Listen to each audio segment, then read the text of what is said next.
নেপাল থেকে উদ্ধার সাবরুমের নিখোঁজ নাবালিকা অপহরণকারী আটক সাবরুম থানার বড় সাফল্য। দীর্ঘ 3 সপ্তাহের প্রচেষ্টার পর অবশেষে সাবরুম থানার পুলিশ এক বিশাল সাফল্য অর্জন করেছে। গত 19 অক্টোবর সাবরুম এলাকা থেকে এক নাবালিকা ছাত্রী রহস্যজনকভাবে নিখোঁজ হয়েছিল। ঘটনাটি প্রকাশ্যে আসার পর থেকে শুরু হয় জোরদার অনুসন্ধান। মোবাইলের লোকেশন ট্র্যাক করে তদন্তের সূত্র ধরে সাবরুম থানার পুলিশ জানতে পারে যে নাবালিকাকে সীমান্ত পেরিয়ে নেপালে নিয়ে যাওয়া হয়েছে। পরে পুলিশ দলের সক্রিয় তৎপরতায় নেপালের ডং জেলার তুলসীপুর গ্রাম থেকে অপহৃত নাবালিকাকে অপহরণকারী সৎ মায়ের কাছে হেফাজত থেকে উদ্ধার করা হয়। গত 9 নভেম্বর বিমানে করে উদ্ধারকৃত ছাত্রীকে নিরাপদে সাবরুম ফিরিয়ে আনা হয়।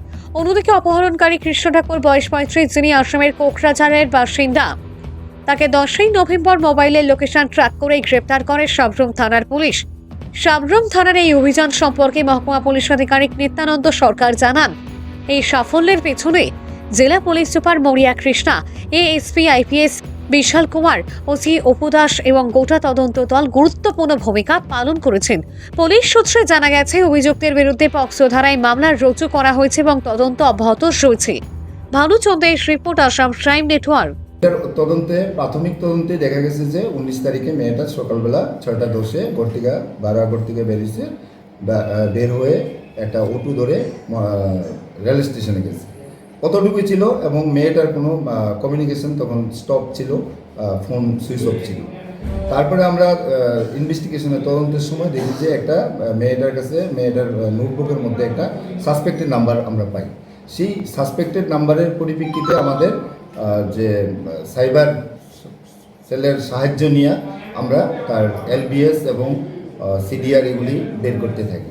তো বের করার সময় দেখা গেছে যে তার ওই ছেলেটা 19 তারিখে, মানে ওই নাম্বারটা 19 তারিখে আগরতলাতে ছিল, তারপরে আসাম, তারপরে বিহার, তারপরে উত্তরপ্রদেশ, ইভেন নেপালের কাছাকাছি ওইদিকে, তারপরে আবার কিছুদিন পরে দেখা গেল মধ্যপ্রদেশে পরে কি বলে ছত্তিশগড়, এই বিভিন্ন জায়গাতে এটা দেখাচ্ছিল, মুভিং দেখাচ্ছিল।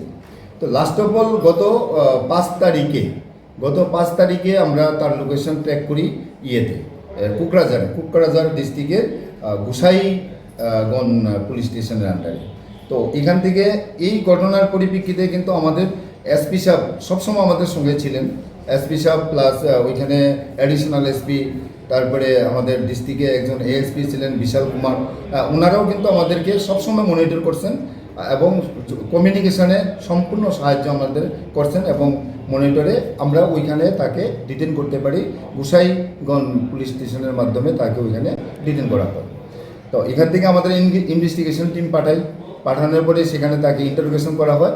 ইন্টারোগেশনে ওই ছেলেটা তখন স্বীকার করে যে সেই এই যে মিসিং নাবালিকা মেয়েটাকে সে নিয়ে গিয়েছিল 19 তারিখে, এবং সে বলছিল যে তাকে নাকি নেপালে তার স্টেপ মাদার আছে, ওইখানে তার ভাই বোন আছে, ওইখানে রেখেছে।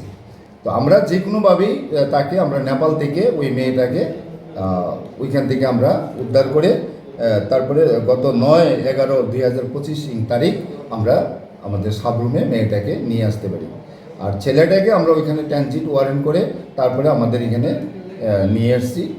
এখন আমাদের কাস্টডিতে আছে, ইন্টারোগেশন আজকে তাকে কোর্টে প্রডিউস করা হবে।